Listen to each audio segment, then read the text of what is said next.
Junagadh civil હોસ્પિટલમાં મહિલાઓ વચ્ચે મારામારી થઈ। 3 મહિલાઓ વચ્ચે છૂટા હાથની મારામારીના દ્રશ્યો સામે આવ્યા। સમગ્ર મારામારીનો વિડિયો વાયરલ થયો છે। સિક્યુરિટી ગાર્ડે વચ્ચે પડી મહિલાઓને છોડાવી હતી।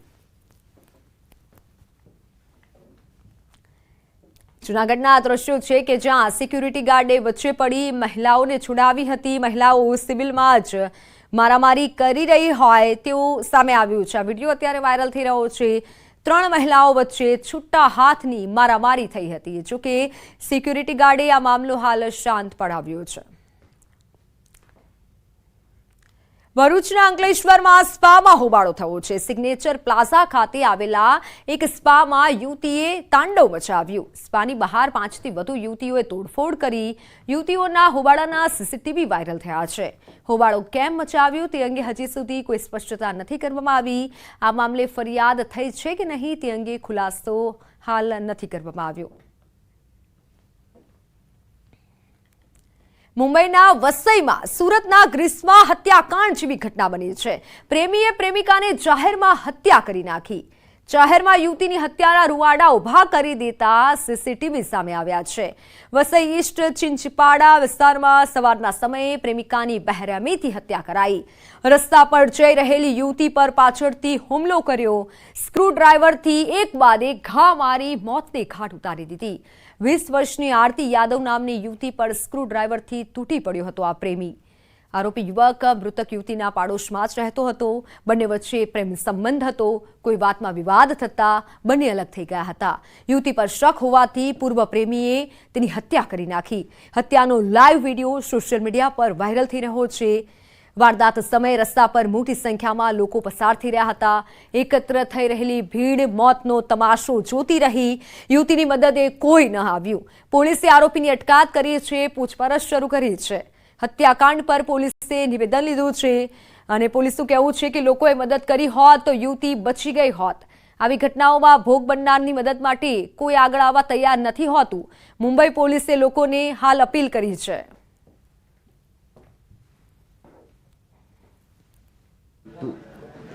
एक्स प्रिय करे उसने उसके पास जो हथियार था वो बड़ा एक नट बोल्ट टाइट करने का पाना रहता है, उसका हथियार करके इस्तेमाल करके उसके सर में मल्टीपल इंजरी करके उसको मार डाला। आरोपी को हमने इंक्वायरी के लिए ताबे में लिया है। आगे की प्रोसीजर आगे की कार्रवाई चल रही है। पब्लिक ने अगर आगे आके उसको बचाती तो शायद वो लड़की की जान बच सकती थी। मैं पब्लिक को आह्वान करूंगा कि ऐसे घटना के टाइम लड़की की मदद करना चाहिए। વડોદરામાં કંપનીમાં કામદારોના આંગળા કપાવવાનો મામલો। 20 થી વધુ કામદારોના હાથના આંગળા કપાયા હતા। પોલીસે કાર્યવાહી ન કરતા માનવ અધિકાર પંચ મેદાનમાં આવ્યું છે। માનવ અધિકાર પંચે પોલીસ પાસે અહેવાલ મંગાવ્યો। માનવ અધિકાર પંચની દખલગીરી બાદ પોલીસ એક્શન મોડમાં આવી છે। કંપનીના માલિક સામે પોલીસે ગુનો નોંધ્યો છે। મંજુસરજી રાજ ફિલ્ટર નામની કંપનીની વિવિધ પ્રકારની ઇન્ડસ્ટ્રીમાં વપરાતા ફિલ્ટર બનાવે છે। ફિલ્ટરના ઉત્પાદન વેળાએ પ્રોસેસ મશીનમાં 20 થી વધુ કામદારોના હાથના આંગળા કપાઈ ગયા હતા। આંગળા કપાયા બાદ હોસ્પિટલનો ખર્ચ આપવાનો વાયદો કર્યો અને બાદમાં માલિકો ફરી ગયા હતા। કામદારોની રજૂઆત બાદ પણ મંજુસર પોલીસે હાલ કાર્યવાહી નહોતી કરી તેવો આક્ષેપ થઈ રહ્યો છે। કંપનીમાં કામદારોના આંગળા કપાવ ઓનલાઈન પર સંવાદદાતા હાર્દિક દીક્ષિત જોડાઈ ચૂક્યા છે। હાર્દિક, આ સમગ્ર ઘટના કઈ રીતે બની, કેવી કાર્યવાહી? બિલકુલ, જો સમગ્ર ઘટનાની વાત કરીએ તો આ ઘટના જે છે મંજુસર જીઆઈડીસીમાં આવેલી જે રાજ ફિલ્ટર કંપની છે ત્યાંની ઘટના છે ને લગભગ જાન્યુઆરી મહિનામાં આ જે કંપનીમાં જે કામ કરતા કર્મચારીઓ હોય છે તેમાંથી 20 જેટલા જે કામદારો છે તેઓ કામગીરી કરી રહ્યા હતા। દરમિયાન તેમને જે આંગળીઓ છે તે કપાઈ ગઈ હતી। ઉલ્લેખનીય બાબત છે કે જ્યારે કામદારો છે તેઓ ખોરખા પણ તેમને મળી છે ત્યારે કામદારો જે છે તેઓ હોસ્પિટલ સારવાર અર્થે ગયા હતા। પરંતુ જે કંપનીના માલિકો છે તેમને શરૂઆતમાં તો વાયદો કર્યો હતો કે કર્મચારીઓ જે છે તેમને સારવારનો તમામ ખર્ચ જે છે તે કંપની ઉઠાવશે, પરંતુ બાદમાં જે કંપનીના સંચાલકો છે તેઓ ફરી ગયા હતા। ઉલ્લેખનીય બાબત છે કે છેલ્લા 5 મહિનાથી જે કામદારો છે તેઓ મંજુસર પોલીસ સ્ટેશનના ધક્કા ખાતા હતા, પરંતુ મંજુસર પોલીસ જે છે તે કંપની માલિકો સામે ઘૂંટણીએ પડી હતી, જેના કારણે કામગીરી જે છે તે નહોતી કરાતી, ફરિયાદ જે છે તે નહોતી લેવાતી। ત્યારે આખરે 20 જેટલા જે કામદારો છે તેઓએ માનવ અધિકાર પંચ જે છે તેના દ્વાર ખટખટાવ્યા હતા અને સમગ્ર મામલો માનવ અધિકાર પંચ પાસે પહોંચતા આજે પંચ છે તેમના દ્વારા જે પોલીસ છે તેમની પાસે સમગ્ર જે કામગીરી છે તેનો રિપોર્ટ જે છે તે મંગાવવામાં આવ્યો હતો। જે માનવ અધિકાર પંચ છે તેને સમગ્ર મામલે દખલગીરી કરતા આખરે જે મંજુસર પોલીસ છે તેને કાર્યવાહી શરૂ કરી છે અને મંજુસર પોલીસ દ્વારા જે કંપનીના માલિકો છે તેમાં જે શબ્બીર અબ્દુલ હુસૈન નાથાવાલા અને સાથે સાથે વાત કરીએ તો મુફદ્દલ શબ્બીરભાઈ જે નાથાવાલા છે તેની વિરુદ્ધ ગુનો દાખલ કર્યો છે અને સમગ્ર મામલે કાયદેસરની કાર્યવાહી જે છે તે હાથ ધરી છે। જી હાર્દિક આભાર માહિતી બદલ।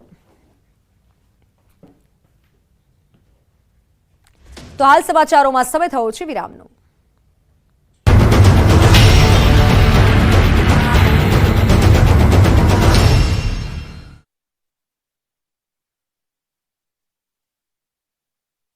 જોયું છે જેને વિદ્યાર્થી આગેવાનની અટકાયત કરી લીધી। જો કે આ દરમિયાન સ્કૂલ સંચાલકે જણાવ્યું હતું કે ધોરણ 9 થી 12 ના વિદ્યાર્થીઓ માટે માત્ર ધોળકિયા જ નહીં પરંતુ રાજકોટની 500 જેટલી ખાનગી શાળાઓમાં અભ્યાસક્રમ ચાલુ છે। તેમના નિવેદન પરથી જિલ્લા શિક્ષણ અધિકારીની કામગીરી સામે પણ અનેક સવાલો ઉઠી રહ્યા છે। ખેડૂતોને સદ્ધર કરવા માટે બનાસકાંઠાના અંતરિયાળ ગામડાઓ સુધી કેનાલનું નેટવર્ક તો ઊભું કરી દેવામાં આવ્યું, પણ ભ્રષ્ટાચારની કેનાલ બનાવતા ઠેર ઠેર ગાબડાથી ખેડૂતોની આવકમાં પણ ગાબડા પડી રહ્યા છે। ત્યારે થરાદની ભાપી નજીક મુખ્ય કેનાલમાં પોલાણ પડતા ખેડૂતોની કઠણાઈ સર્જાઈ છે। કેનાલ જર્જરિત બનતા ખેડૂતોના પાક પર ખતરો ઊભો થયો હતો। મેઇન કેનાલ જ ડેમેજ થઈ જતા ધરતીપુત્રો મુશ્કેલીમાં મુકાયા। આ અંગે અનેકવાર રજૂઆત કરતા તંત્ર જાગ્યું તો ખરા, પણ બળજબરીથી કહેવા ખાતર કામ કર્યું હોય તે રીતે માત્ર રેતી નાખીને પુરાણ કરી દીધું। કેનાલના ગાબડાનું કામ લોટ પાણીને લાકડા જેવું કરતા ખેડૂતોમાં રોષ ફેલાયો છે। ફરીથી કેનાલ રિપેરિંગ કરવા માંગ ઉઠી છે। નવસારીના ચીખલીમાં ફરી એકવાર આદમખોરના આતંકથી ચિંતા વ્યાપી છે। ચીખલી તાલુકાના કુકેરી વાત્સલ્ય ધામ નજીક દીપડાએ આંટા ફેરા મારવાનું શરૂ કરતા ખેડૂતોમાં દહેશત ફેલાઈ છે। શાંતાબા સ્કૂલના પરિસર નજીક શેરડીના ખેતરમાં દીપડો ત્રાટક્યો। દીપડાએ ખેતરમાં આમથી તેમ લટાર મારતા ખેડૂતોમાં ડર પેઠો છે। દીપડો એક ખેતરથી બીજા ખેતરમાં જતા ખેડૂતોની રાતોની ઊંઘ હરામ થઈ ગઈ છે। રાત્રિના સમયે ખેડૂતો પોતાના જ ખેતરે જતા થરથર ધ્રુજી રહ્યા છે। ખેડૂતોએ આ અંગે વન વિભાગને જાણ કરી છે। આ વિસ્તારમાં દીપડાને પકડવા પાંજરા મૂકવાની માંગ કરાઈ છે। ધોરાજી નગરપાલિકાની ઘોર બેદરકારી સામે આવી છે। ફાયર સેફટીના સાધનો અને એનઓસી ન હોય તેને આડેધડ નોટિસ ફટકારતી ધોરાજી નગરપાલિકા ભાન ભૂલી ગઈ। પાલિકાએ ધોરાજી સિવિલ હોસ્પિટલમાં ફાયર સેફટી સાધનનું ચેકિંગ હાથ ધર્યા વગર હોસ્પિટલને નોટિસ ફટકારી। ધોરાજી સિવિલ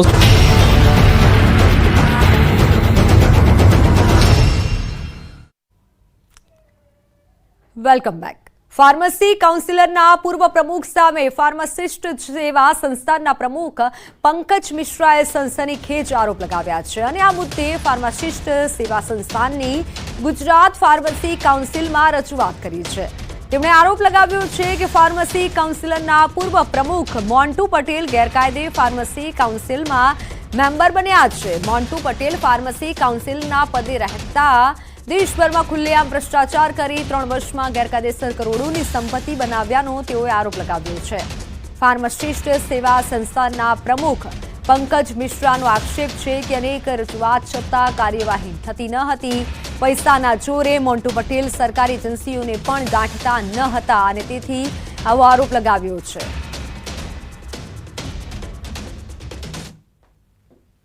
अवैध तरीके से दस्तावेज़ों को छुपाते हुए दमन द्वीप से उन्होंने अवैध तरीके से सेक्शन 3H में मेंबर के लिए नॉमिनेशन करवाया दिल्ली फार्मेसी काउंसिल के लिए। वो लेटर पूरी तरीके से गलत है।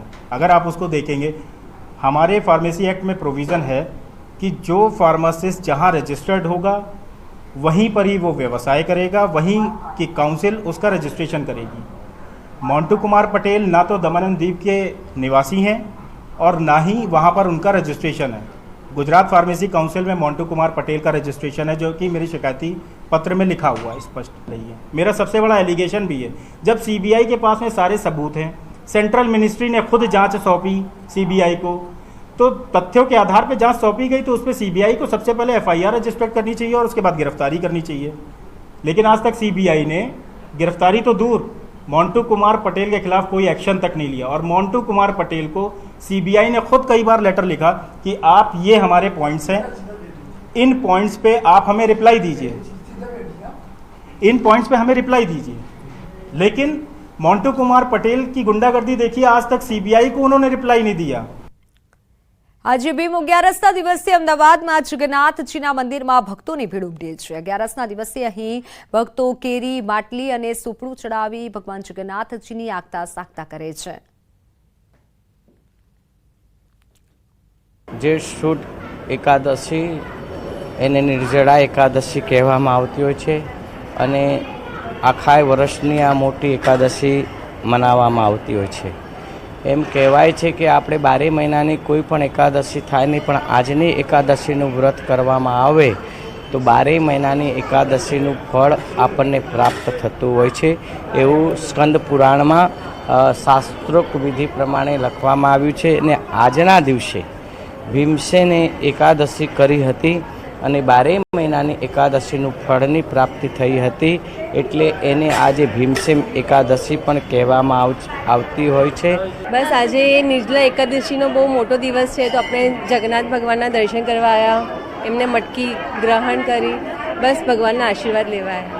આજે છે ભીમ અગિયારસ અને ભીમ અગિયારસના દિવસે અલગ અલગ રીતે મહિમા રહેલો છે અને અલગ અલગ રીતે લોકો ભીમ અગિયારસના તહેવારને ખાસ કરીને મનાવતા હોય છે। આ એક તહેવાર જ કહી શકાય, કારણ કે અનેક પરંપરાઓ સાથે જોડાયેલી છે આજની આ તિથિ, અને તેની સાથે ખાસ કરીને અલગ અલગ રીતે લોકો આજના દિવસને મનાવે છે। અજવાળી અગિયારસના દિવસે આપ જોઈ રહ્યા છો અમદાવાદના જમાલપુર વિસ્તારમાં આવેલા જગન્નાથ મંદિરના દ્રશ્યો કે જ્યાં લોકો માટલી અને શીતળ જળ સાથે આમ્રફળ ચડાવી રહ્યા છે, સાથે જ પંખો છે તે ભગવાનને ચડાવી રહ્યા છે। એવું કહેવામાં આવે છે કે ગરમીના દિવસોની અંદર ભગવાન વિષ્ણુને ખાસ કરીને આ પ્રકારે જો ચડાવવામાં આવે આમ્રફળ અને સાથે જ જો પંખો અને તેની સાથે શીતળ જળ ચડાવવામાં આવે તો ખાસ કરીને ખૂબ જ પાવન દિવસ ગણવામાં આવે છે, અને તેને કારણે ખાસ કરીને ભગવાન વિષ્ણુને આ પ્રકારે આમ્રફળ ચડાવવાનો ખૂબ જ મહિમા છે। જગન્નાથ ભગવાન એ પણ ભગવાન વિષ્ણુનું એક સ્વરૂપ હોવાને કારણે લોકો અહીં આવતા હોય છે અને ખાસ કરીને દર્શન કરતા હોય છે। બેન, શું નામ છે તમારું? ક્યાંથી આવ્યા છો? હું થલતેજથી આવી છું।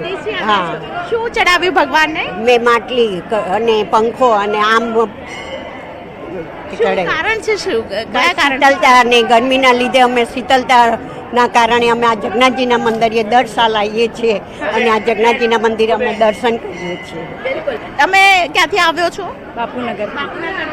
દર્શન કેવા થયા તમારા? બહુ સરસ બહુ થયા। સરસ થયા। શું ચડાવ્યું? ભગવાનને પાણી ચડાવ્યું, પાણી ચડાવ્યું, માટલી, ફળ, અનેક ફળ ચડાવાય છે ભગવાનને। તો અહીં ભગવાનને અનેક ફળ ચડાવતા હોય છે અને સાથે જ આપ જોઈ રહ્યા છો ખાસ કરીને આમ્રફળ ચડાવવાનું ખૂબ જ મહત્વ છે।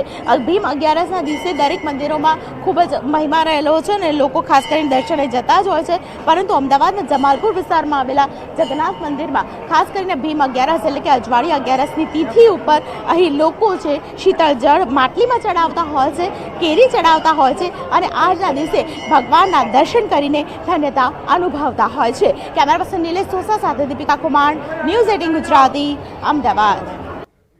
અમદાવાદમાં 147મી રથયાત્રાની પૂરજોશમાં તૈયારી ચાલી રહી છે। અખાડાઓ દ્વારા પણ કરતબોની પ્રેક્ટિસ શરૂ કરી દેવાઈ છે। ભગવાન જગન્નાથની રથયાત્રામાં અખાડાના કરતબો બાદ ખાસ આકર્ષણ જમાવે છે, ત્યારે આ વર્ષે કુંગ ફૂનના અદ્ભુત સ્ટન્ટ સાથે અલગ અલગ સ્ટન્ટ પણ જોવા મળી રહ્યા છે। અમદાવાદની રથયાત્રામાં બરંડી, લાકડી, ભાલા સાથે તલવારબાજીના અલગ અલગ સ્ટન્ટ જોવા મળશે। ઐતિહાસિક પરંપરા પ્રમાણે રથયાત્રામાં અખાડાનું અનેરું મહત્વ હોય છે, ત્યારે નાથની નગરચર્યા માટે 30 જેટલા અખાડા પોતાની કરતબબાજીની ઝાંખીનું પ્રદર્શન કરશે। રથયાત્રામાં અખાડા માટે કરતબબાજોમાં નાના બાળકોથી લઈ મોટાઓમાં પણ કસરતના ખેલ જોવા મળે છે, ત્યારે આ ખેલમાં સ્ટન્ટ પણ જોઈ દંગ રહી જાવ તે પ્રકારના સ્ટન્ટ માટે 1.5 મહિનાથી તૈયારીઓ ચાલતી હોય છે।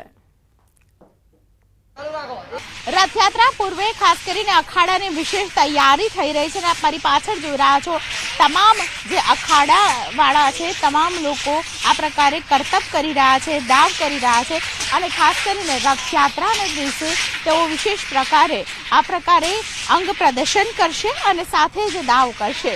આ વિશે વાતચીત કરવા માટે મારી સાથે નીરવભાઈ સોલંકી છે, તેમની સાથે વાત કરીશું। નીરવભાઈ, દરેક પ્રકારના દાવ, કયા પ્રકારના દાવ તૈયાર કર્યા છે, કયા છે અને કેવી તૈયારી ચાલે છે? લાકડી દાવ છે, બરંડી દાવ છે, તલવારબાજી છે, બોક્સિંગ છે, બોડી બિલ્ડિંગ છે વગેરે દાવો આ અખાડામાં બતાવ્યો છે. તેની પ્રેક્ટિસ અમે 6 મહિના અગાઉ ચાલુ કરી નાખી છે. રોજના 3-3, 4-4 કલાક પ્રેક્ટિસ કરીને આ સ્ટન્ટની પ્રિપેરેશન અમે કરીએ છીએ. અચ્છા, વિશેષ શું છે તમારા અખાડાની ખાસિયત શું છે કે આખા રથયાત્રામાં જોવો હોય તો તમારો અખાડો ક્યાં જોવા મળશે?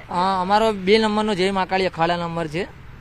એનામાં બોડી બિલ્ડિંગ બહુ સૌથી મોસ્ટ ઇમ્પોર્ટન્ટ છે અમારા માટે, કેમ કે મોટી ઉંમરથી લઈને નાની ઉંમરના સાથે ઉભા રહીને. અમરેલીમાં વરસાદી માહોલમાં વનરાજાની શાહી લટાર જોવા મળી. છલોછલ ભરેલા ચેકડેમ પરથી પસાર થતા સિંહનો વિડીયો વાયરલ થયો છે. બંને તરફ પાણી છે. ચેકડેમ પર ડાલાબથ્થા સાવજની મનમોહક રજવાડી ચાલ જોવા મળી. સાબરકુંડલાના ફિફાદ નજીકથી શેત્રુંજી નદીના ચેકડેમ પર ડાલામથ્થા સાવજો જોવા મળ્યા. ચેકડેમ પર સિંહની લટાર, અદ્ભુત દ્રશ્યો કેમેરામાં કેદ થયા છે. ફિફાદ નજીકથી પસાર થતી શેત્રુંજી નદીમાં આવેલ ચેકડેમનો વિડીયો હોવાનું અનુમાન છે. તો એક તરફ વરસાદનો આ સમય છે અને ચેકડેમ પર સિંહની લટારના અદ્ભુત દ્રશ્યો જોવા મળી રહ્યા છે. ડાલામથ્થાની આ ચાલ જોઈ અને સૌ કોઈ મનમોહિત થઈ રહ્યા છે.